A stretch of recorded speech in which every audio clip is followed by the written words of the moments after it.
ලංකාවේ වැඩිම දෙනෙක් රූපවාහිනිය නරඹන වෙලාවට ඉන්දියානු ටෙලි නාට්‍යවලින් මිදිලා සිරස ගෙනාපු එක දෙයක් තමයි සතියේ දින රාත්‍රී 8:30ට විකාශය වන මායාවී කියන්නේ. ඇත්තටම ඒ සාර්ථකද? මුලදී ප්‍රේක්ෂකයන් ඇඳ බැඳගත් නාට්‍යයක් ලෙස ඒ හිතේශී ලෙස ප්‍රධාන චරිතය දුෂේනි විසින් නිරූපණය කළ අතර ඇය ජනප්‍රියත්වයට පත් වී එද්දී හදිසියේ එයින් ඉවත් වූ අතර එයට හේතුව දෙපාර්ශ්වයෙන්ම විවිධ හේතු දක්වනු ලැබුවා.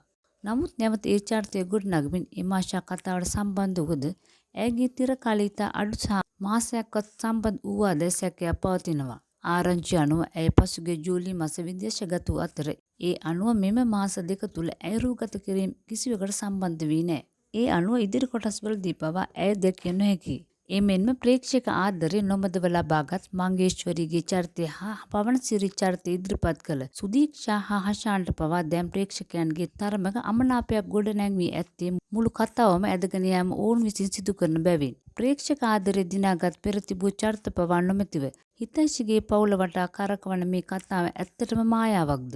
නවක රංගන ශිල්පිනියක් මෙසේ ශේෂ්ත්‍රය කෙරෙහි දක් සැලකිල්ලට හේතුව කුමක්ද? එක රැයෙන් ජනප්‍රිය වී ප්‍රේක්ෂකයාට කරන මේ අසාධාරණය හරිද?